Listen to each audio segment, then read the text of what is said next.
ایک مرتبہ اللہ کے رسول حضرت محمد صلی اللہ علیہ وآلہ وسلم اور امام علی علیہ السلام دونوں ساتھ بیٹھے تھے۔ اتنی دیر میں اللہ کے رسول صلی اللہ علیہ وآلہ وسلم پر وحی کا نزول شروع ہو گیا کہ رسول پاک صلی اللہ علیہ وآلہ وسلم نے اپنا سر مبارک امام علی علیہ السلام کی گود میں رکھ دیا۔ مسلسل اللہ کے پیغامات جبریل امین رسول اکرم صلی اللہ علیہ وآلہ وسلم کو سناتے جا رہے تھے اور امام علی علیہ السلام اللہ کے رسول کے چہرے مبارک کو دیکھتے جا رہے تھے، یہاں تک کہ عصر کا وقت اپنے اختتام کو جاتا رہا۔ امام علی علیہ السلام سوچ رہے ہیں کہ اگر میں عصر کی نماز کے لیے اللہ کے رسول کے آرام میں خلل پیدا کروں گا، شاید یہ میری بے ادبی ہوگی، اور آج تک میں نے کوئی بھی نماز قضا نہیں کی۔ امام علی علیہ السلام مسلسل یہی سوچ رہے تھے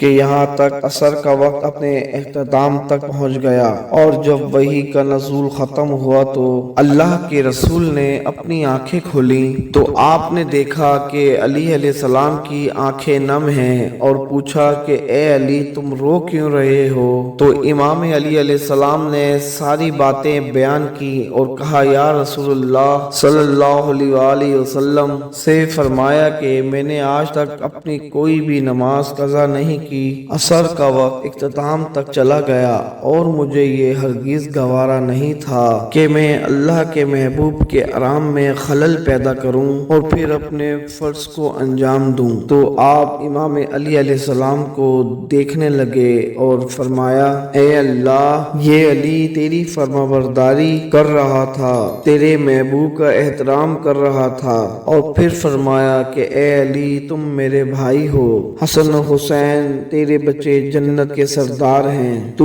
ولیوں کا سردار ہے، اور تیری بیوی جنت میں عورتوں کی سردار ہے، اور تیرا بھائی محمد مصطفیٰ صلی اللہ علیہ وآلہ وسلم تمام تر نبیوں کا سردار ہے۔ اپنے ہاتھوں کو اٹھا اور اللہ سے کہہ دے کہ تیرے لیے سورج کو پلٹا دے تاکہ تو اپنی عصر کی نماز ادا کر سکے۔ بات جب یہاں تک پہنچی تو امام علی علیہ السلام نے اپنے ہاتھوں کو اٹھایا اور فرمانے لگے اے اللہ، تیرے جس محبوب کی تعظیم کے لیے علی نے اپنی نماز قضا کی، تجھے اسی محبوب کا واسطہ تو اس سورج کو پلٹا دے تاکہ میں اپنی نماز صحیح وقت پر ادا کر سکوں۔ بس امام علی علیہ السلام کا یہ کہنا تھا، سورج پلٹنے لگا اور واپس عصر کے وقت تک آ پہنچا۔ امام علی علیہ السلام کا سر مبارک اللہ کے رسول نے چوما،